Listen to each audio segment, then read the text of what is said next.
эле ал жерде билесиздер, ушул салык кызматында эң көйгөйлүү маселелердин бири баягы көп сын пикир алып келүүчү, bir korrupsiyага жакын бир текшерүү жагы болчу да. Таразанын эки жагында бул жакта ден соолук маселеси, бул жакта калган маселелер ошон үчүн экономикада турат да. Эми ден соолук деген баары бир бунун ташы оор. Саясатта деле ушул адамдык сапат, адамдык мүнөз көп ролду ойносо керек деп ойлойм да. Анан эми саясатты көрүп атабыз, ар кандай оюндар болот, ар кандай жакшы эмес нерселер да бар экен. Эгер сиз саясатка келсеңиз, популярдуу эмес чечимдерди кабыл алганга даярсызбы? Мен даярмын да.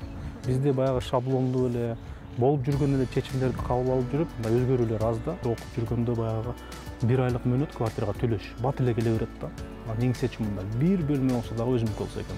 5 маал намаз окуйм да мен. Ошондуктан мен биринчи Алла Таалага ишенем. Анан эң негизгиси өзүмдүн ички жан дүйнөм, өзүмдүн жүрөгүм, өзүмдүн ан сезимим.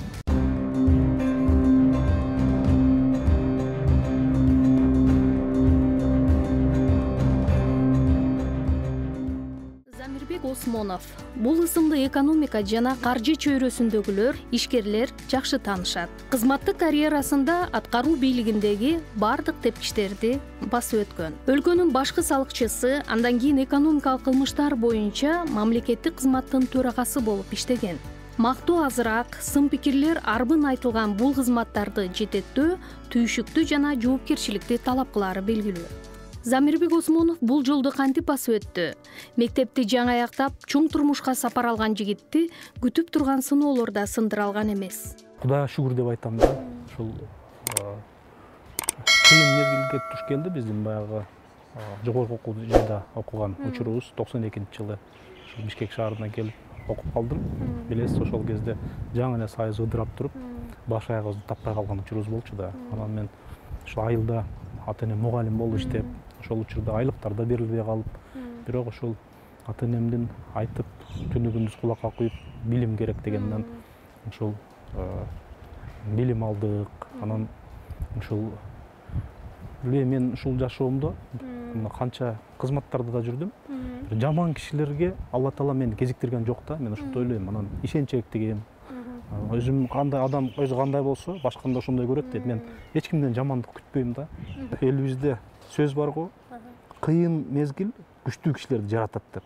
Бул чындык да, мына жана айтып өттүм. Ушул эң сайыз ыдырап, абдан кыйынчылык учурда окуп калдык да, ушул Бишкек шаарына келип. Анан сайыз ыдырады, байланыштар үзүлдү, баары жок талкаланды, жумушсуздук көбөйдү. Айлыктар 6 айга чейин берилбей калды. Эсиңизде болсо пенсиялар товар менен өтпөй калган товарлар менен берилип, эл бук ач калды да, баарыбыз карандан жедик. Ошол учурда окудук. Анан окугандан кийин баары бир турмуш деген турмуш экен, муктаждык бар. Квартирага төлөш керек, жеш керек, кийиниш керек, окуш керек дегендей. Анан ошол учурда студенттик кезде эле иштеп баштадык да. Мен 2 жыл бою эртең менен 3:30да туруп, барып иштеп 9да сабакка келип калып жүрдүм да. Анан кийин мүмкүнчүлүк пайда болду, ушул 97-жылы анан жубайым экөөбүз ушул алыскы Сургут шаарына барып, ошол жерде 3 жыл дагы ушул базарда иштедик да биз, кийип товар ташып. Ошол жерден ичинен ташыдык, Свердловский шаарынан, Бишкектен ташыдык. Анан ошол учурда мен 23-24 жашта болчумун. Ушунчалык бир окуп жүргөндө баягы 1 айлык мөөнөт квартирага төлөш бат эле келе берет да. Анан эң чечим мындай, бир бөлмө болсо дагы өзүмдүк болсо экен деп. Кудайга шүгүр 97-жылы бардык, иштедик. 3 ай дегенде келип, ошондон өзүбүздүн баягы мечтабызга жеттик да. Үй алдык, анан кийин дагы барып иштедик. Ошентип 3 жыл жүрдүк эмгектенип, мигрант болуп. Бул сиздин андан ары иштеп, анан билим алууда керек экендигине мындай эсиңизге салган экен. Албетте, эми мындай ушул биринчи тарбия болуш керек, ушу ата-энебиз тарбиялады. Тарбиялады, ушул эмне болсо дагы окуш керек деген принцип турду да. Кандай кыйынчылык болбосун окуш керек. Анан ушул 92-94-түн аралыгында биздин үйдөн 3 агам, мен, иним студент болдук. Ошол кез оор учур, ата-энем айылда. Анан ошондо биз ата-энебизге жүк болбой, наоборот, биз жардам берелик деп, ошол жерде окуп, иштеп, эмне гана сатып көрбөдүк. Окудук дагы, окуудан сырткары ошол аз уктап, көп иштеп жүрдүк да. Ошол элдин баары эле ошентип аракет жасап жүрдү. Анан ошол учурлар баягы кыйынчылык көргөндө киши стимул да болот экен да. Замирбек Осмонов 1974-жылы туулган. Ата-энеси өмүр бою билим берүү тармагында иштеп келип, учурда ардактуу эс алууда. Атасы Бабакул Осмонов Кыргыз Республикасынын эмгек сиңирген мугалими, апасы англис тилинен сабак берген. Билими жогорку 1997-жылы Исхак Разаков атындагы Кыргыз техникалык университетинин продуктлардын технологиясы жана коомдук тамактануу адистигин аяктаган. 2003-жылы Кыргыз мамлекеттик университетинин юриспруденция, 2010-жылы Бишкек гуманитардык университетинин финансы жана кредит адистиктери боюнча билим алган. Эмгек жолунда Каржы министрлигинде, жогорку кеңештин аппаратында, салык кызматтарында жөнөкөй адистен баштап жетекчиликке чейин бардык тепкичти басып өткөн. 2014-2017 жылдары мамлекеттик салык кызматынын төрагасы болуп иштеген. 2017-жылы Кыргыз өкмөтүнүн экономикалык кылмыштар боюнча мамлекеттик кызматынын төрагасы болуп дайындалып, бул кызматты 1 жылдан ашуун жетектеген. Көрүнүктүү мамлекеттик жана саясий ишмер Исхак Разаков атындагы коомдук фонддун төрагасы. Үй бүлөлүү 4 баланын атасы. Замирбек Осмонов салык системасында 10 жылдан ашуун иштесе, анын ичинде 4 жылы аталган кызматты жетектеп турду. Тармактын ишин жакшы билген кадрды өлкөнүн башкы салыкчысы кылып дайындоо менен ага көп тапшырмалар жүктөлгөн. Негизгилери салык кызматын реформалап, коррупциядан арылтуу, заманбап технологияларды ишке киргизүү болуп саналган. Замир мырза, эгер жаңылбасам, сиз 3 жылча ошо мамлекеттик салык кызматын жетектеп турдуңуз. Анан мен билгени бул кызматка сизге тапшырып жатып, абдан көп тапшырмаларды койсо керек эле. Бул системаны толук кандуу бир реформа жасай алдым деп ойлойсузбу? Рахмат. Бул ушул баягы биздин мамлекеттик бюджеттин киреше жагы бул 80-85% салыктан тургандыктан бул абдан эле маанилүү бир тармак болуп эсептелет да. Биз только мына азыр салык төлөөчүлөрдүн эсебинен биздин мамлекет айлык алып, жолдор курулуп, больницалар салынып, ушул баягы жашоо уланып атат да. Ошондуктан бул абдан оор тармак. Сырттан караган кишиге мен иштеп жүргөндө дагы баягы анекдотта кылып күлүшчү кээ бир кишилер бул айлык маселесин койгонубузда айлык аз деп. Ушул салыкчылар айлыкты алабы деген анекдоттор айтылчу да. Бирок ичинен кирип иштегенде, ичинен эметкенде абдан түйшүгү көп, жоопкерчилиги өтө чоң.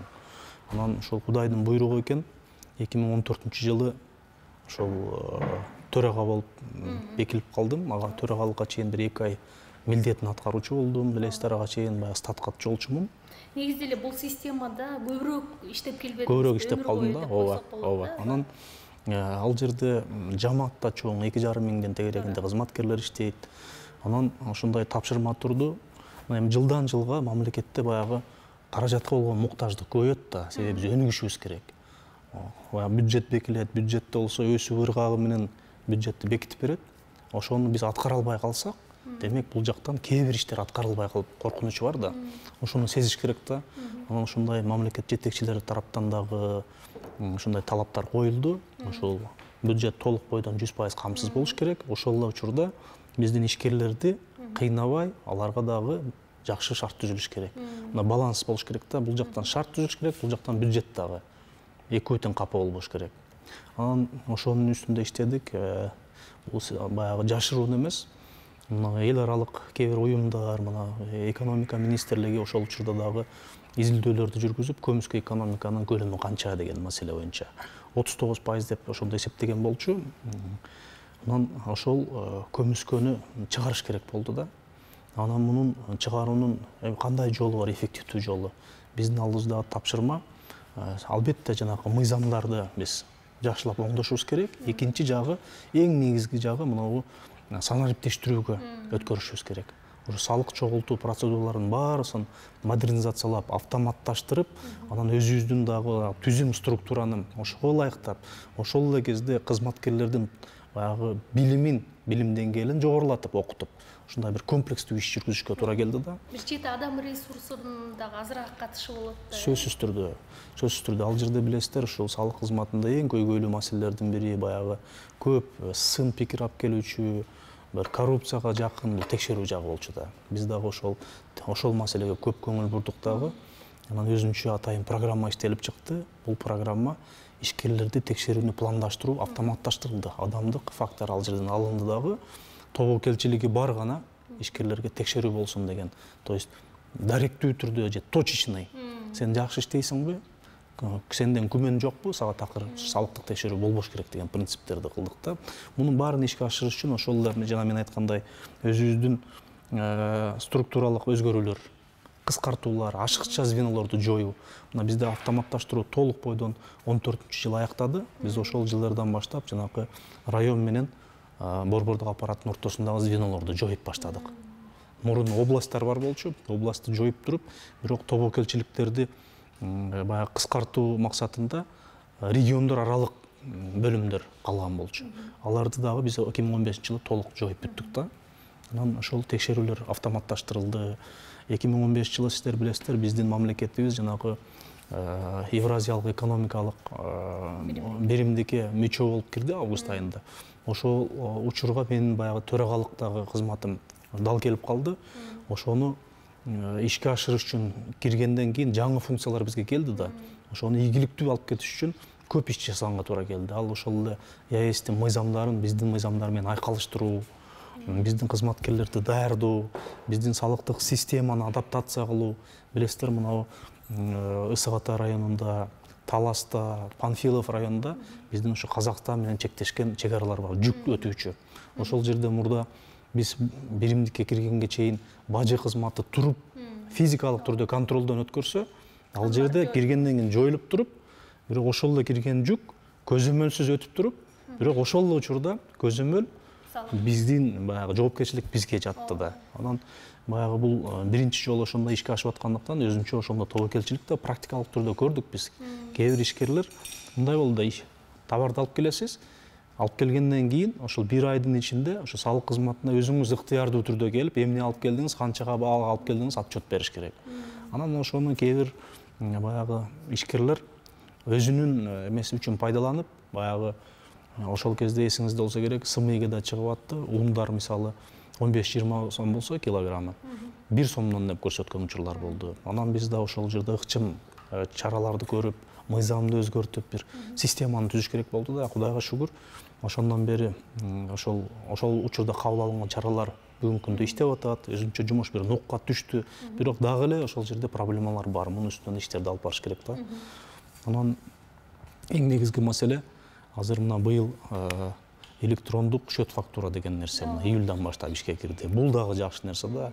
Эми ар бир реформаны жасаганда өзүнчө кыйынчылыктар болот, наразылар болот.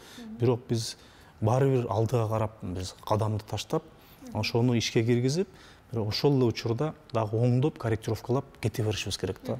Ушул автоматташтырып, мынау накталай эмес төлөмдөрдүн үлүшүн көбөйтүп, ушундай жолдорго барсак, биз жанакы көмүскө экономиканы чыгарып, шарттар бирдей түзүлүп, баягы бюджетке акча көп түшөт деген ушундай. Албетте, сиздин ишиңиздеги ийгиликтер жөнүндө учурунда көп айтылды. Анан мисалы азыр болсо Кыргызстан үчүн абдан оор экономикалык жактан кыйын учурда турабыз да. Мына ковид же болбосо вирустун баягы мындай запкысын, пандемиядан кийинки экономикабыздын абалы, жалпы коомчулук үчүн түшүнүктүү. Ушул кырдаалды алганда сизде бир рецепт барбы? Азыр биз кантип ал абалдан чыгышыбыз керек? Эмне кылыш керек? Туура.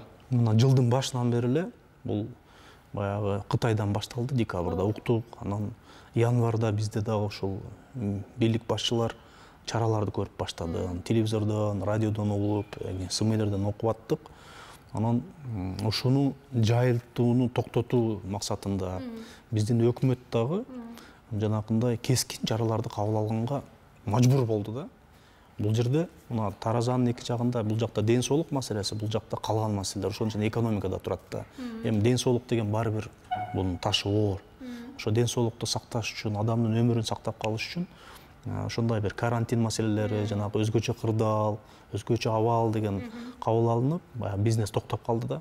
Ошонун кесепетин мына азыр 6 айдын жыйынтыгын көрүп окуп атасыздар. Бюджетке 14 миллиард салыктык жана бажылык төлөмдөр түшпөй калды. Анан ошол эсептер боюнча жылдын аягына чейин 30 миллиардтан тегерегинде түшпөй калуу коркунучу турат. Бул деген 450 миллион, 500 миллион долларга тете сумма да. Бул биздин бюджетке абдан оор нерсе. Ошондуктан баягы сырткы өнөктөштөр менен мына сырткы донорлор менен сүйлөшүүлөр болуп, Кудайга шүгүр, мына атабыз 600 миллиондун тегерегинде жардам берүүгө макулдашуулар бар деп. Анын жарымы келди, эки багытка бюджеттик колдоого, анан ковид менен күрөшүүгө деген. Анан баягы бул айлык төлөнбөй калат, пенсия төлөнбөй калат деген коркунуч жабылат да, жабылат. Бирок биз ошого карабай, баары бир түшүнүү менен ушул мамлекеттик органдар дагы, анын ичинде ушу салык кызматы, бир жагынан ишкерлер дагы ушул жалпы бири-бирибизди күнөөлөбөй, күнөөлөрүнү издебей, душман болбой, азыр мына биримдикте болуп туруп, ушул акыбалдан чыгышыбыз керек да. Биз баарыбыз туура түшүнүшүбүз керек, бул салык төлөө, бул социалдык дагы жоопкерчилик да. Биздин бюджеттин 80-85% салыктан тургандыктан, бизде баягы салыктан бошотуп коюу же салыкты төлөбөй коюу абдан эле чоң коркунуч да. Бул айлык, бул пенсия, бул пособия, бул больница, бул биздин жеткинчектердин садиги, жолдорубуз деген маселе да. Ошондуктан бүгүнкү оор акыбалда туура түшүнөбүз. Баягы бизнес тараптан, коомчулук тараптан баягы колдоолор болсун, конкреттүү колдоолор болсун, декларативдик түрдөгү бир программалар эмес, мындай адам жон териси менен сезе турган колдоону сурап талап кылып атышат да. Анан баягы бизде бизнести структурна караганда кичи, орто, анан ири бизнес болуп бөлүнөт. Бул кичи бизнес, орто бизнестин бизде үлүш абдан чоң да, мындай саны боюнча көп. Ири бизнеске бизде бир 300-дүн тегерегинде бир ири компаниялар бар. Ал эми калганы жанагы майда бизнес. Анан майда бизнеске, ана мен салыкчы катары айтайын, биздин мыйзамда, ошо салык кодексинде ушул жакшы мындай жеңилдиктер бар да. Баягы патент менен иштегендер, эгерде сиз мына 2 айда иштебей калсаңыз, ошол учурда сиз эчтеке төлөбөйсүз. Алып койгон патентиңиз болсо, анын деле баягы иштөө мөөнөтү токтотулуп турат. Башкача айтканда биздин салык саясатыбыз абдан либералдуу экен да. Эми башка өлкөлөргө салыштырганда либералдуу деп айтсак болот. Себеби бизде салыктын түрлөрү да азайган, анан ставкалары дагы биздин коңшулаш мамлекеттерге караганда төмөнүрөөк. Экинчи маселе, мына баягы учурунда отчет бербей калсаңыз, учурунда төлөбөй калсаңыз, пеня, санкция, штрафтар каралганда, бул жааттан карап жардам берсек болот. Муну баягы мындай бир моралдык түрдө да, материалдык жактан да кыйналып турган ишкерге жок дегенде ушул баягы бир орусча гибкий подход дейт го. Ошо гибкий подход жасап, ийкемдүү көз караш менен карап, анын акыбалын түшүнүп, баягы бизде мыйзам кодексте ушундай каралган, мен сага деп штрафты сала бербей, ошого бир жолун таап туруп, биз штрафтардан бошотсак дагы, бул биздин ишкерлерге моралдык жактан, материалдык жактан дагы колдоо болот деп ойлойм да. Сиз бир ошол мамлекеттик салык кызматын 3 жыл жетектеп, андан кийин экономикалык кылмыштарга каршы күрөшүү боюнча мамлекеттик кызматты 1,5 жыл башкардыңыз да. Анан Кыргызстанда көмүскө экономиканын көлөмү 40%дан ашык деп айтып жүрүшөт. Соңку негизи кайсы президент келсе эле Кыргызстанда коррупция менен күрөштү жарыялашат, бирок эми ал кандай жүрүп атканын эл өзү баалап атса керек. Сиздин оюңуз боюнча бүгүн мындай бир жылыш барбы жокпу? Аракеттер бар. Майраш, мына мен өзүм ошол жерде чындыгында 2017 жылы январьдын башы болчу. Премьер-министр ошол сунуштап, капыстан эле сунуш болуп, ошол жерге барып иштеп калдым. Ал кезде премьер-министр азыркы президент Сооронбай Жээнбеков. Сооронбай Шарипович ал кезде премьер-министр болчу. Анан ошондо мен өзүм дагы ошол салык кызматында иштеп, абдан ошол бюджетибиз да оор болуп, кыйынчылыктар болуп, ошо иштедик. Анан өзүм негизи ошол жылды аяктап жаап, 16-жылды жылдын планын аткарып, анан 17-жылдан баштап жүзүм жарык бир кирип, суранып, арыз берип, башкалар да иштесин деп суранайын деп атканда, анан ошо капыстан ошо январда сунуш болду. Анан ошол тармакка барып иштеп калдым. Ал жерде ошол Сооронбай Шарипович дагы айтты, абдан көйгөй көп бул тармакта. Мен атайын ушул силерди алып бардым, себеби ушул салык кызматында дагы жөнөкөй катардагы инспектордон төрага чейин жетиптирсиз. Анан көйгөй көп, элдин наразылыгы да көп, коррупция дагы көп. Эгерде ичинен койсом, өзүнө өзү оңдобойт, баягы сырттан деп атайын ушул алып бардым. Эми ошол жерде реформа жасап иштеш керек деп. Анан барып иштеп баштадык. Мен ал жерге бир өзүмдүн командам менен барган жокмун. Ошол жердеги кадрлар менен иштедим. Жаман деп айтпайм, жакшы иштедик. Колдон келишинче аракет жасап. Бирок баягы салык кызматында жүрүп, ал жерге барганда баягы алаканга салгандай көрүндү да мага салыштырып. Салык кызматында жаманбы, жакшыбы бир автоматташтырылган, өзүнчө бир калыптанып калган система бар болчу да. Анан ал жерге барганда кичине ошонун жоктугу, бир хаотичный жумуш болуп атканы, бир жакшы бир терең анализдин жоктугу, иш планынын жоктугу мен системага түшө элек экен да, элек экенин байкадым да. Эмне үчүн мындай деген маселе турду? Анализдеп чыктык. Анализдесек, ошол 25 жылдын ичинде ошол кылмыштуулукка, экономикалык кылмыштыкка күрөшүү кызматында 7-8 жолу жоюлуп, мындай ар кандай реорганизация болуп, кыскарып, ушундай эле болуп жүрүп отуруп, бул деген баягы иштеп аткан кызматкерлерге дагы психологиялык таасир берет. Алар эртең да биз жоюлуп кетишибиз мүмкүн деген мындай берилип иштебейт да. Жанакы уюштуруу иштери өзүнчө. Ошол эле кезде жанакы бюджетке келтирилген зыянды аныктап, аны реалдуу түрдө бюджетке баягы кайтаруу маселеси да турду да. Ушунун баарын чогуу комплекстүү иш жүргүзгөндө биз башкы прокуратура менен, башка прокуратура органдары менен, башка укук коргоо органдары менен тез мындай тыгыз байланышта иш алып бардык. Адам өз жашоосунда өзү кээде аңдабай көп катачылык кетирери белгилүү. А көп учурда жараткан ийгиликтерине кийин гана суктанып каниет алып калмай да бар. Убакыттан уттурсаң да, аны дароо түздөп кетүү керектигине токтолгон каарманыбыз кемчилиги менен жетишкендиги тууралуу. Ойлонсом, азыр мына кыйналып атпайбызбы чындыгында? Анан мурунку чакырылыштарда дагы мындай реалдуу түрдө ушу саясатка чакырып, орун берилип, келсең саясатка катышчы деген сунуштар болгон да. Анан ошол кезде мен өзүм да кызматта болчумун. Жок, мен бул жактан иштейин дедим. Мен бул жакта деле жаман болгон жок. Бирок ошол кезде аралашып калсам саясатта өзүмдүн жеке принциптерим бар. Мүмкүн бир оң жакка менин да бир салымым болот беле деген кээде ушундай катачылыктай көрүп, кээде өзүмдү күнөөлөп калам да. Анан жетишкендик жагыбыз мына менин жашоодогу принцибим бирден бирөөсү. Билим да. Биз ар бир жараныбыз бул билим алышыбыз керек. Анан Кудайга шүгүр 8-классты бүттүп, 89-жылы мен орто окуу жайында, кесиптик окуу жайында окудум, техникумда. Андан кийин 3 жогорку окуу жайында окудум. Ушул билим аркылуу да биздин ийгилигибиз, билим аркылуу мен буга 100% ишенем. Ушул билим бар үчүн иштедик, билим бар үчүн бир кат жазганды билебиз, билим бар үчүн эл менен монтип баарлашканды билебиз. Ошондуктан алган билимим жетишкендик деп ойлойм да. Мен бул үчүн ошол биринчиден Кудайга, экинчиден ата-энеме рахмат айтам, окуткан. Замир мырза, мына алдыда парламенттик шайлоо келе жатат. Анан азыр көпчүлүгү депутат болом деп даярдыкты көрүп жаткан учур. Анан сиз өзүңүздү депутат катары көрүңүз келеби, жокпу? Эми былтыр 2019-жылдын күз айларынан баштап эле ушул кээ бир саясий топтор, партиялар ушул сунуш деп баштаган мага дагы.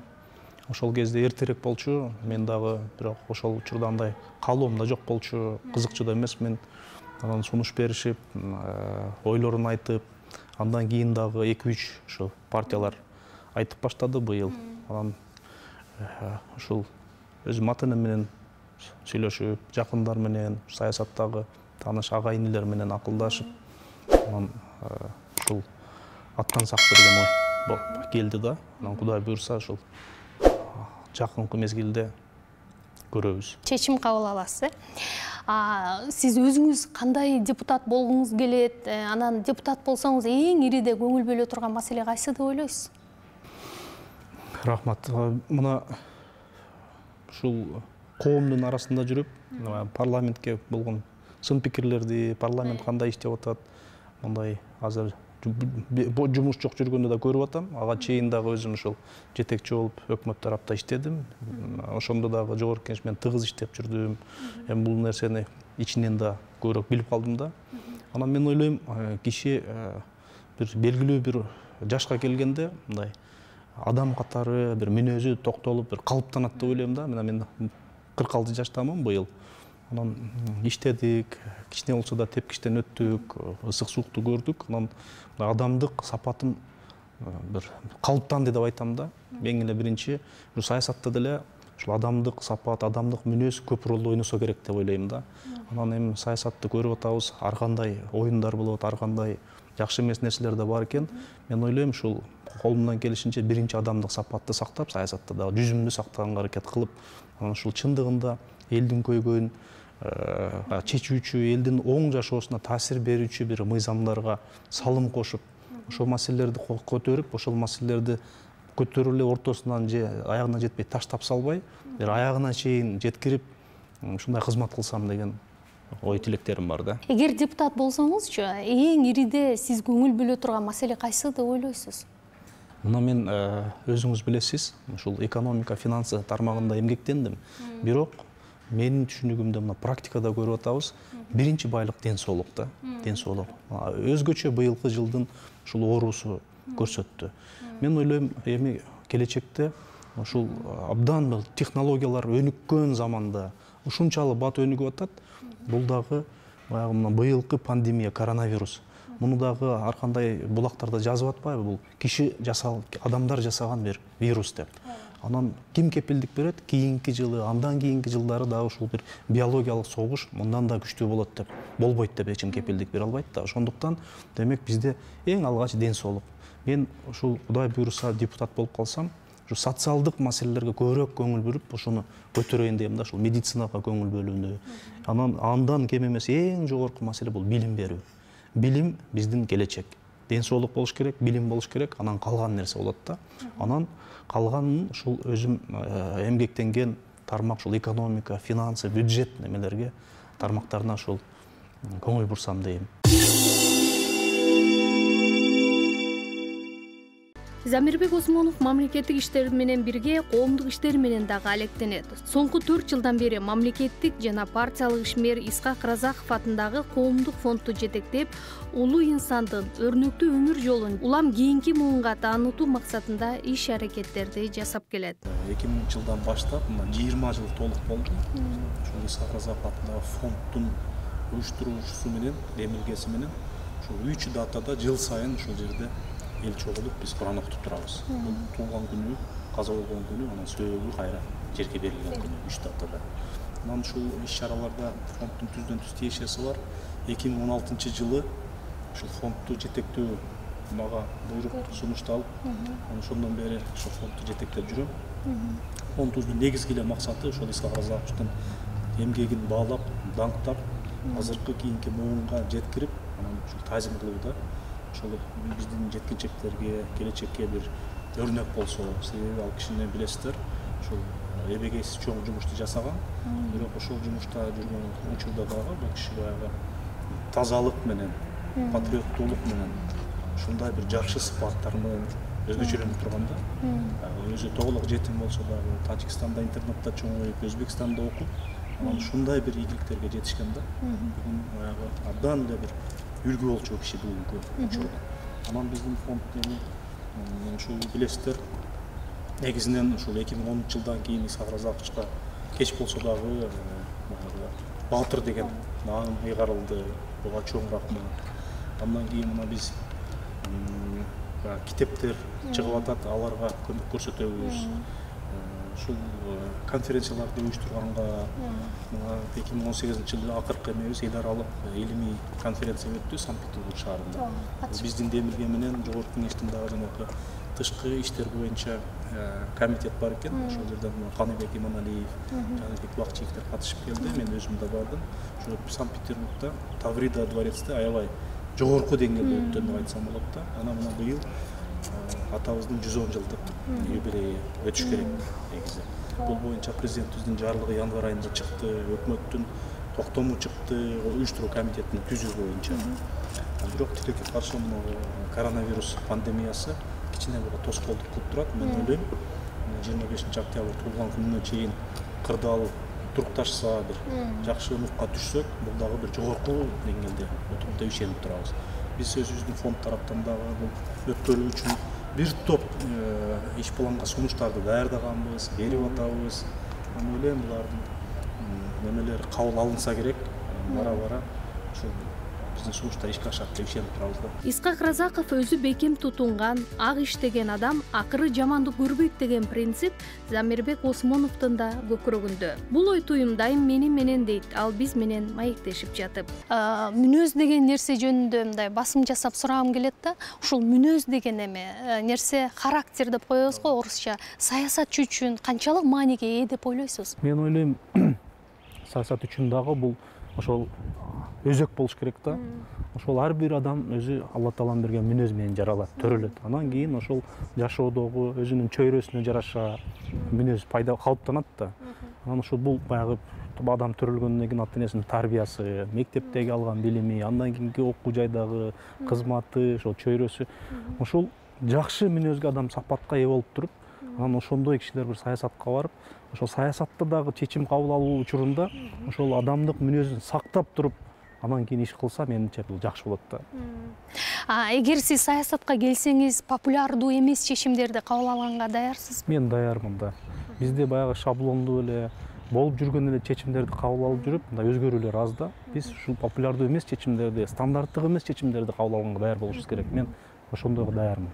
Менимче бул аткаруу бийлигинде иштегендер үчүн дагы өзгөчө маанилүү болот. Абдан маанилүү. Эң негизгиси аткаруу. Мына биз саясат деп жогорку кеңеште элестетип атпайбызбы? Эми баягы по существу баягы эмесине караганда жогорку кеңеш бул мыйзам чыгаруу бийлиги да.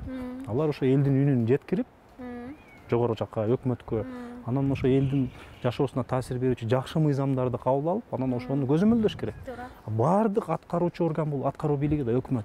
Ошол жерде кишилер реалдуу түрдө иштеп, ошондой бир стандарттык эмес, популярдуу эмес чечимдерди кабыл алып, ошондой кадамдарга барыш керек, чечкиндүү болуш керек. Ошондой болсо, мен ойлойм, жакшы эле жыйынтыктар болот да. Замир мырза, жашооңузда мындай оор учурларда, чечим кабыл алууда жеке өзүңүздүн жүрөгүңүзгө көбүрөөк ишеним артасызбы же мындай жакын адамдарыңыздын кеңешине таянасызбы? Эми баягы 5 маал намаз окуйм да мен. Ошондуктан мен биринчи Алла Таалага ишенем. Анан ушул таянарым өзүм ата энем. Ошолордон кеңеш сурайм. Анан ушул жакын саналаш достордон сурашым мүмкүн. Анан эң негизгиси өзүмдүн ички жан дүйнөм, өзүмдүн жүрөгүм, өзүмдүн аң сезимим, өзүмдүн ички дүйнөм менен сүйлөшөм мен. Замир мырза, анан эми өзүңүздүн үй бүлөңүз жөнүндө дагы айтып өтсөңүз, жолдошуңузга кандай жаарсыз, канча баланы тарбиялап өстүрдүңүз? Үй бүлөм бар. Жолдошум экөөбүз чогуу окудук. Ал кесиби боюнча энергетик. Анан 4 баланы өстүрдүк. 1 кыз, 3 уул. Улуусу кыз.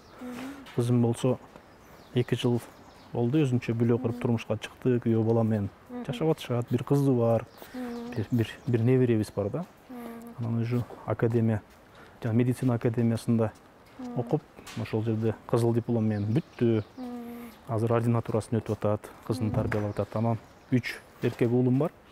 Улуусу быйыл 11 класста аяктады, мына Чыңгыз Айтматов атындагы лицейди аяктады. Андан кичүүсү 9 класска көчтү, 61 мектепте окуйт. Эң кичүүм болсо 3 класска көчтү, ал да 61 мектепте окушат да. Адамдар дайыма алдыга шаша беришет, бирок тарых шашпайт деп коюшат. Каарманыбыз Замирбек Осмоновду сынай турган, ал сыналып калк таразасынан өтө турган учур алдыда деп билели.